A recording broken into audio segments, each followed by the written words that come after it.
పరువుకి పంతానికి పోయిన ఒక తల్లి తన కూతురు ఒకరిని ప్రేమించిందని తెలిసి వాడిని 10 మందిలకు పిలిపించి వాడిని ఇజ్జత్ తీసిందంట. అయినా వాడు ఆ అమ్మాయిని మనస్ఫూర్తిగా ప్రేమించిన అని చెప్పేసి నేను సెటిల్ అయితేనన్న ఆ అమ్మాయిని నాకు ఇచ్చి పెళ్లి చేస్తారేమో అని వాడు బయట దేశం పోయిందంట.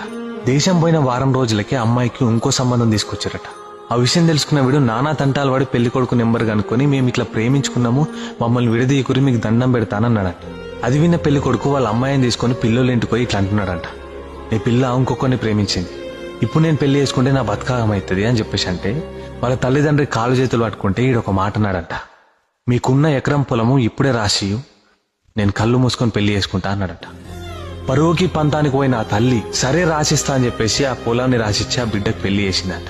పెళ్ళైన నెల రోజులకి ఆ పెళ్లి చేసుకున్నాడు ఉద్యోగం కోసం హైదరాబాద్ పోయిందంట. పెళ్ళై సంవత్సరం అవుతుందట కానీ ఇప్పటికీ ఆయనకు ఉద్యోగం దొరకలేదట, వాడి ఇంటికి రాలేడంట. వీడు ఇట్లెందుకు చేస్తుందని ఆ అమ్మాయిని ప్రేమించినోడు వీడి డీటెయిల్స్ కనుక్కుంటే తెలిసిన నిజమేంటో తెలుసా, ఇంకొకరిని ప్రేమించిన ఆడదాంతో నేనెట్లా కాపురం చేస్తా, వాళ్ళ అమ్మాయి ఇజ్జత్ పోతుందని చెప్పేసి నాకు పొలం ఇచ్చి పెళ్లి చేసారు తప్ప నేనైతే మనస్ఫూర్తిగా పెళ్లి చేసుకోలే అని అన్నాడంట. ఈ విషయం తెలుసుకున్న వాళ్ళ అమ్మ నాన్న ఏడుస్తున్నారంట. అమ్మాయిని ప్రేమించిన వ్యక్తి లాస్ట్కి ఏమన్నాడు తెలుసా, మొత్తానికి ఒక ఎకరం పొలం మా ఇద్దరి మనసులను ఇరగొట్టింది, మా ఇద్దరు బతుకులను ఆగం చేసిందని. ఎట్లయితేనేమన్నా ఆ బరువు పంతానికి పోయిన వాళ్ళ అమ్మనే గెలిచిందన్నా అని చెప్తున్నాడు.